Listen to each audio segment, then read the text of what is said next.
ठीक है. Now next question. Propylthiouracil and methimazole are examples of.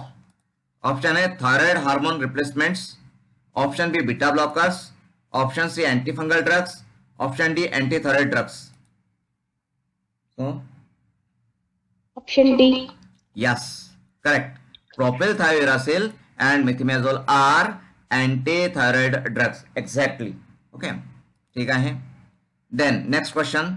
Myxoedema or myxoedema is a severe form of hypothyroidism that can cause. Okay, myxoedema मध्ये काय होतं? So option A, puffy face, hands and feet. Then loss of libido. Option C, heat intolerance and sweating. And option D, insomnia. So या चार पैकी कोणते option हे मिक्सोएडिमाचे symptoms आहेत? Yes, सांगता येईल? नो. ऑप्शन ए, मिक्सोएडिमा म्हणजे पफी फेस. ठीक आहे, puffy face. Option no, correct answer is option A. Okay, correct answer is option A. Myxoedema मध्ये पफी फेस होतं. पफी फेस म्हणजे फेस मध्ये इडिमेटस होऊन जातं. इडिमा लाईक म्हणजे सूज येते, चेहऱ्यामध्ये सूज येते, चेहरा फुगलेला वाटतो, चेहरा हात पाय फुगलेले वाटतात. ठीक आहे, puffy face, hands and feet म्हणजे काय? तर चेहरा हात पाय हे फुगलेले वाटतात. ठीक आहे, that is myxoedema. Okay. Loss of libido, heat intolerance and sweating, insomnia हे सगळे हायपरथायरॉइडिझमचे सिम्पटम्स आहेत. These are the symptoms of hyperthyroidism. आणि हा जो आहे puffy face, hands and feet हे मिक्सोएडिमा म्हणजेच हायपोथायरॉइडिझमचे सिम्पटम्स आहेत. ओके, ठीक आहे. Then next question. याचं उत्तर तर प्रत्येकाला यायलाच पाहिजे. 100% एक्सपेक्टेड. ओके, 100% सगळ्यांना उत्तर माहिती आहे याचं. Insulin is produced by. Option A liver, option B intestine, option C pancreas, option D spleen. Option C. Yes, option C pancreas, correct answer. Okay, तर असे पण प्रश्न, एवढे सोपे प्रश्न सुद्धा एक्झाम्स मध्ये असतात. Okay, this is the one of the simplest question. Okay, ठीक आहे. नेक्स्ट क्वेश्चन जे आपण डिस्कस केलेला आहे. सो ह्या प्रश्न काय? Type 1 diabetes is mainly caused by. Option A obesity, option B auto immune destruction of beta cells of islets of Langerhans, option C insulin resistance, and option D genetic factors. So what do you think? Option B. Option B. Yes, option B auto immune destruction of beta cells of islets of Langerhans, correct. Type 1 diabetes हा autoimmune disease आहे. ठीक आहे. Next question. Which type of diabetes is characterised by insulin resistance and relative insulin deficiency. Okay, तर कोणत्या type of diabetes मध्ये insulin resistance develop होतो? So option A type 1 diabetes, option B type 2 diabetes, option C gestational diabetes, and option D juvenile diabetes. Option B. Yes, option B type 2 diabetes. Type 2 diabetes मध्ये insulin बॉडीमध्ये असतं. Pancreas insulin तयार करतात, but त्या इन्सुलिनला resistance develop होतो.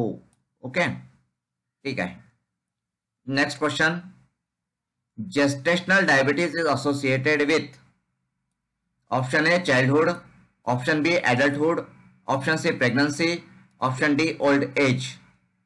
Option C pregnancy. Correct, exactly. ठीक आहे, 21 ऑप्शन सी प्रेग्नेंसी. ठीक आहे. Next question. Which of the following is a potential long term complication of diabetes? Complication of diabetes. So option A heart disease, option B stroke, option C kidney disease, and option D all of the above. So diabetes चे complications काय? Option D all of the above. Correct, all of the above. Diabetes mellitus असेल तर heart डिसीजचे chances असतात, स्ट्रोकचे पण chances असतात आणि kidney डिसीजचे पण chances असतात. So all of this 3 are complications, long term complications of diabetes mellitus. So the correct answer is all of the above. ठीक है. Now next question. The seizures affecting both hemispheres of the brain at the same time are. Okay, म्हणजे हा epilepsy किंवा convergence related question आहे epilepsy chapter मध्ये, हा cover झालेला असेल. ठीक आहे. सो इथे काय म्हटलेलं आहे की the seizures affecting both hemispheres of the brain at the same time are. So option A generalise seizures, option B focal seizures, option C both A and B, and option D febrile epilepsy. So what is the correct answer? Yes, बोला. Option B. नाही, both hemispheres म्हटल्यावरती no. Option C. No, both hemispheres आल्यावर generalise seizures येतं. Option A. ठीक आहे. Both जर एकच hemisphere असेल तर ऑप्शन बी एकच hemisphere from only one side.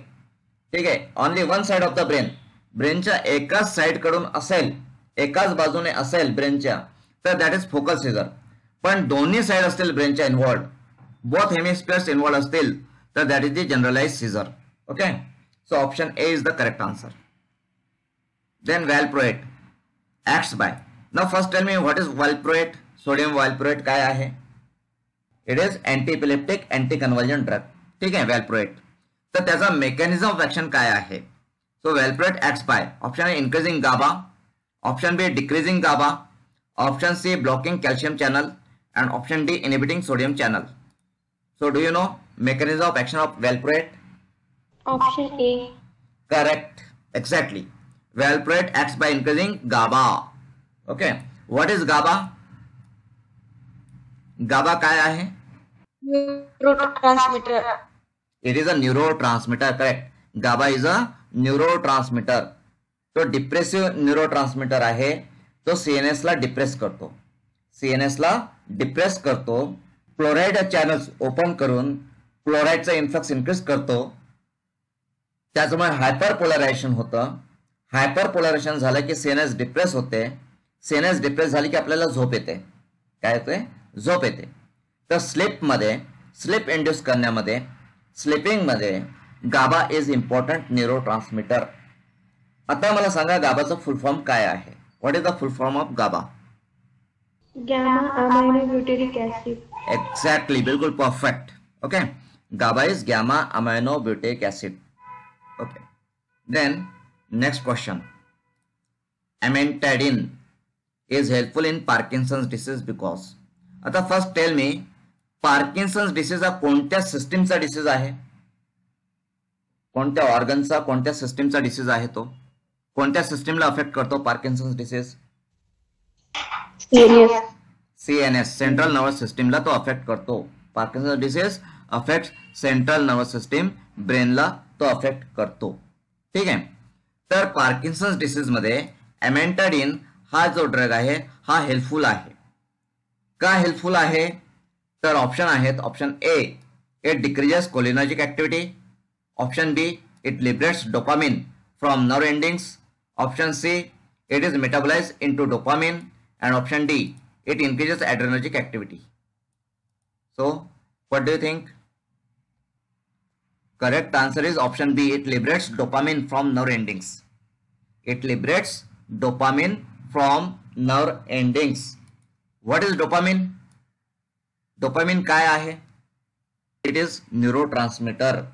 Neurotransmitter आहे, कॅटेकोलामाइन मध्ये येतो. ठीक आहे. आणि तो मेनली ब्रेन मध्ये असतो. आणि तो कुठे ऍक्ट करतो? तर डोपामिन हा डोपामिनर्जिक न्यूरॉन्सवरती, डोपामिनर्जिक न्यूरॉन्समध्ये तो डेव्हलप होतो आणि डोपामिनर्जिक रिसेप्टर्स आहेत त्याचे, डोपामिनर्जिक रिसेप्टर्सवरती तो ऍक्ट करतो. ठीक आहे. तर पार्किन्सन्स डिसीज जो आहे याची इटिओलॉजी काय आहे सांगता येईल का? Aetiology. Okay. First tell me what is aetiology. Aetiology या शब्दाचा अर्थ काय होतो? Causes. Yes, causes of the disease. ठीक आहे. तर पार्किन्सन्स डिसीजची इटिओलॉजी काय आहे किंवा त्याचे पॅथोफिजिओलॉजी वगैरे काय आहे? काय होत असतं पार्किन्सन्स डिसीज मध्ये? What happens? पेशेंट कंटिन्यूअसली बस ऐसे हिलता होता है. हां. ओके. सो पेशंट जो आहे त्याला मुवमेंट मध्ये त्याला प्रॉब्लेम येतो, मसल कोऑर्डिनेशन मध्ये त्याला प्रॉब्लेम येतो. ठीक आहे. ट्रेमर्स असतात पेशंटमध्ये, ब्रॅडिकायनेशिया असतो, ब्रॅडिकायनेशिया, ट्रेमर्स. ठीक आहे. मस्क्युलर मुवमेंट्स मध्ये प्रॉब्लेम असतो. बट का होतं, काय कारण आहे त्याच्यामध्ये, काय चेंजेस होतात ब्रेन मध्ये, what happens in the brain? Yes, काय होतं? ऍक्च्युली पार्किन्सन डिसीज मध्ये ब्रेन मध्ये सबस्टॅन्शिया नायग्रा नावाचा जो पार्ट आहे, ओके, ब्रेन मध्ये सबस्टॅन्शिया नायग्रा नावाचा जो पार्ट आहे, त्या पार्ट मध्ये जे डोपामिनर्जिक न्यूरॉन्स आहेत ते न्यूरॉन्स डिस्ट्रॉय होतात. ओके, आणि डोपामिनर्जिक न्यूरॉन्स डिस्ट्रॉय झालेत तर डोपामिनचं सिंथेसिस होणार नाही, डोपामिनचं प्रोडक्शन होणार नाही, डोपामिनची लेवल कमी होईल. तर पार्किन्सन्स डिसीज मध्ये डोपामिनची लेवल कमी होते आणि त्याच्यामुळे मग पार्किन्सन्स डिसीज होतो. तर पार्किन्सन्स डिसीजचं ट्रीटमेंट करायचं असेल तर डोपामिन इन्क्रीज करावं लागेल, डोपामिन द्यावं लागेल, राईट. तर अमांटाडिन हा जो ड्रग आहे, हा अमांटाडिन ड्रग काय करतो, तर अमांटाडिन ड्रग जे डोपामिनर्जिक न्यूरॉन्स आहेत, डोपामिनर्जिक न्यूरॉन्स, डोपामिन तयार करणारे न्यूरॉन्स, त्याच्यामधून डोपामिनचं रिलीज इन्क्रीज करतो. What is the first choice drug for Parkinson disease? First choice drug for Parkinson disease is L-dopa, levodopa, right. माहिती आहे सगळ्यांना लिवोडोपा? Yes sir. लिवोडोपा, ठीक आहे. तर लिवोडोपा हा फर्स्ट चॉइस ड्रग आहे, ठीक आहे. सो आपण इथे अमेंटाडिन बद्दल बघितलेले पार्किन्सन डिसीज. पुढच्या प्रश्नाचं उत्तर पण आपण डिस्कस केलेलं आहे, उत्तर द्या तुम्ही. In Parkinson disease there is a predominant loss of dopaminergic neurons primarily in, option A substantia nigra, option B cerebellar cortex, option C cerebral cortex, option D locus coeruleus. So what is the correct answer? Option A substantia nigra, right. आताच आपण discuss केलेलं आहे, ठीक आहे. Then next question, L dopa carbidopa combination दिला जातो, माहिती आहे सगळ्यांना. L dopa carbidopa combination all of you know. Levodopa सोबत कार्बिडोपा हा ड्रग दिला जातो. का दिला जातो सांगता येईल? लिवोडोपा कार्बिडोपा कॉम्बिनेशन मध्ये का देतात? अच्छा, मी थोडासा क्वेश्चन चेंज करतो. लिवोडोपा कार्बिडोपा हा जो कॉम्बिनेशन आहे, तो कॉम्बिनेशन सिनर्जिस्टिक आहे, ऍडिटिव्ह आहे का अँटागोनिस्टिक आहे? Additive. नाही, it is not additive, it is synergistic. Levodopa carbidopa combination is synergistic. काय होतं की जर आपण फक्त लिवोडोपा दिला, levodopa, what is levodopa? Levodopa काय आहे हे बघा.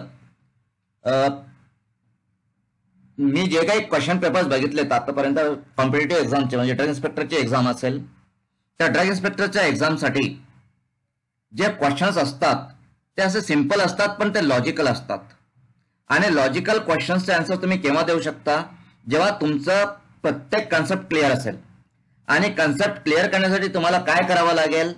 तर कन्सेप्ट क्लिअर करण्यासाठी तुम्हाला डीपमध्ये विचार करावा लागेल की असं का, असं का, असं का, असं का. प्रत्येक वेळेस तुम्हाला प्रश्न विचारावा लागेल की असं का, आणि त्या प्रत्येक प्रश्नाचं उत्तर तुम्हाला शोधून काढावं लागेल. जसं की इथे मी तुम्हाला प्रश्न विचारला की पार्किन्सन डिसीजसाठी आपण लिवोडोपा देतो, मग लिवोडोपास का देतो? लिवोडोपा हा प्रिकर्सर आहे, कुणाचा प्रिकर्सर आहे? मग लिवोडोपा देण्याची गरज काय? डायरेक्टली डोपामिन का देत नाही आपण? ठीक आहे. तर असं का, असं का, why and how, why and how, असं प्रत्येक वेळेस तुम्ही जर स्वतःलाच प्रश्न विचारला प्रत्येक कन्सेप्टच्या नंतर, तर तुम्ही डीपमध्ये जाल, तुमचं लॉजिक क्लिअर होईल. लॉजिक क्लिअर झालं तर जे कन्सेप्टवर क्वेश्चन असतात, जे कन्फ्युजिंग क्वेश्चन्स असतात, त्याचे आन्सर्स तुम्ही देऊ शकता. जर तुम्हाला ड्रग इन्स्पेक्टर सारखी एक्झाम, जीपॅट सारखी एक्झाम क्लिअर करायची असेल तर तुमच्या कन्सेप्ट क्लिअर असणं आवश्यक आहे. आता मी कालच ग्रुपमध्ये टाकलेलं इंडियन एअरफोर्स, इंडियन एअरफोर्सची एक्झाम बद्दल मी सांगितलेलं आहे. त्याच्या आधी इंडियन आर्मीच्या पोस्ट बद्दल, इंडियन आर्मीमध्ये पण फार्मसीच्या पोस्ट आली, ती पण मी पोस्ट ग्रुपमध्ये टाकलेली होती, राईट. तर इंडियन आर्मी तुम्हाला जॉईन करायची असेल, तुम्हाला Indian air force as a pharmacy join करायचं असेल, तर त्यावेळेस तुमचे जे कन्सेप्ट आहेत त्या कन्सेप्ट क्लिअर असायला पाहिजे. फक्त तुम्हाला तुमचा सिलेबस स्टडी करून चालायचं नाही. तुमच्या कन्सेप्ट क्लिअर असतील तरच तुम्ही Indian air force, Indian army, AIIMS new Delhi आणि ड्रग इन्स्पेक्टर सारख्या आणि जीपॅट सारख्या एक्झाम्स तुम्ही क्लिअर करू शकता. ओके. तर चला, आपला प्रश्न होता की levodopa is a precursor of dopamine, तर डोपामिन साठीच आपण लिव्होडोपा देतो. तर लिव्होडोपा न देता डायरेक्टली डोपामिन देऊ शकत नाही का आपण? What do you think? What do you think? जर ओके, प्रश्न मी चेंज करतो. डोपामिनची ऍक्शन कुठे एक्सपेक्टेड आहे आपल्याला? पार्किन्सन्स डिसीज मध्ये डोपामिनने कुठे ऍक्ट करायला पाहिजे? साइट ऑफ ऍक्शन काय असायला पाहिजे डोपामिनची? कोणत्या सिस्टीमवर ऍक्ट करायला पाहिजे डोपामिनने? सीएनएस म्हणजे ब्रेनवरती ऍक्ट करायला पाहिजे. ओके, डोपामिनने ब्रेनवरती ऍक्ट करायला पाहिजे, ब्रेनमध्ये ऍक्शन द्यायला पाहिजे डोपामिनने, राईट. जेव्हा आपण पेरिफेरली इंजेक्टेबल फॉर्म मध्ये पॅरेंटरली डोपामिन देतो, तर तो dopamine blood brain barrier cross करू शकत नाही. Dopamine cannot cross the blood brain barrier. Okay, म्हणजेच तो ब्रेन मध्ये एंटर करू शकणार नाही. मग फायदा काय डोपामिन देण्याचा? तर काहीच फायदा होणार नाही. तर पॅरेंटरली डोपामिन दिल्यावरती तो dopamine blood brain barrier cross करू शकत नाही आणि तो काही ब्रेनमध्ये एंटर करू शकणार नाही. आता डोपामिन हा ब्लड ब्रेन बॅरियर का क्रॉस करू शकत नाही? आला की नाही प्रश्न? सगळे प्रश्न एक्झाम मध्ये आलेले आहेत, मी जे काही डिस्कस करतोय आता, ठीक आहे. तर व्हॉट डू यू थिंक? काय वाटतं तुम्हाला की डोपामिन हा ब्लड ब्रेन बॅरियर का क्रॉस करू शकत नाही? Because dopamine is polar in nature. तो पोलर आहे, तो हायड्रोफिलिक आहे. Dopamine is polar, dopamine is hydrophilic, so it cannot cross the blood brain barrier, so it cannot enter into the brain and so it is ineffective. Okay, पण जेव्हा आपण लिव्होडोपा देतो तर लिव्होडोपा हा प्रिकर्सर आहे डोपामिनचा, तो ब्लड ब्रेन बॅरियर क्रॉस करतो. Levodopa can cross the blood brain barrier आणि ब्रेन मध्ये एंटर केल्यानंतर लिव्होडोपा डोपामिन मध्ये कन्वर्ट होतो. आता आपला प्रश्न होता की लिव्होडोपा कार्बिडोपा कॉम्बिनेशन का द्यायला पाहिजे? व्हाय? तर जर आपण लिव्होडोपा दिला, ऑनली लिव्होडोपा, ओके, कार्बिडोपा दिला नाही त्याच्यासोबत, ऑनली लिव्होडोपा, तर लिव्होडोपाचा जो काही डोस असेल त्या डोस पैकी 10 to 15% लिव्होडोपा ब्रेन मध्ये जाईल. 10 to 15%, 10 ते 15% एवढंच लिव्होडोपा ब्रेन मध्ये जातं. बाकी 85 to 90% जे लिव्होडोपा आहे ते मेटाबोलाइज होतं, ते डिस्ट्रॉय होऊन जातं पेरिफेरली, तो ब्रेन मध्ये जात नाही. आता जो लिव्होडोपा पेरिफेरली डिस्ट्रॉय झालेला आहे, मेटाबोलाइज झालेला आहे, that is the loss of money, wastage आहे तो, ठीक आहे. It is wastage of money as well as it can cause the side effects, adverse effects. आता ज्यावेळेस आपण लिव्होडोपा कार्बिडोपा कॉम्बिनेशन मध्ये देतो तर त्यावेळेस कार्बिडोपा हा जो ड्रग आहे, हा ड्रग जे L amino acid decarboxylase enzyme आहे, म्हणजे dopa decarboxylase enzyme, dopa decarboxylase enzyme, तर त्या डोपा डिकार्बोक्सिलेज एन्झाईमला कार्बिडोपा हा इनिबिट करतो. Carbidopa inhibits the L amino acid decarboxylase, म्हणजेच डोपा डिकार्बोक्सिलेज. हा डोपा डिकार्बोक्सिलेज एन्झाईम कुठे असतो? हा पेरिफेरली असतो. म्हणजेच जेव्हा आपण लिव्होडोपा देतो पेरिफेरली, पॅरेंटरली, तर त्यावेळेस डोपा डिकार्बोक्सिलेज एन्झाईम त्या लिव्होडोपाला मेटाबोलाइज करतो. आता जर आपण लिव्होडोपा सोबत कार्बिडोपा दिला तर कार्बिडोपा हा डोपा डिकार्बोक्सिलेज एन्झाईमला, म्हणजेच एल अमायनो ऍसिड डिकार्बोक्सिलेज एन्झाईमला इनिबिट करेल आणि त्याच्यामुळे लिव्होडोपाचं मेटाबॉलिझम होणार नाही, त्याचा ब्रेकडाऊन होणार नाही आणि मॅक्झिमम क्वांटिटीमध्ये लिव्होडोपा ब्रेनमध्ये एंटर करेल. लिव्होडोपा कार्बिडोपा कॉम्बिनेशन मध्ये दिल्यानंतर नियर अबाउट 80 to 85% लिव्होडोपा तो ब्रेन मध्ये एंटर करतो. ओके, मॅक्झिमम क्वांटिटी जी आहे लिव्होडोपाची ती ब्रेन मध्ये जाते. सो अशा प्रकारे levodopa carbidopa combination synergistic effect produce करतो. ठीक आहे, इथपर्यंत समजला का तुम्हाला? Have you understood this concept? Yes, sir. Okay.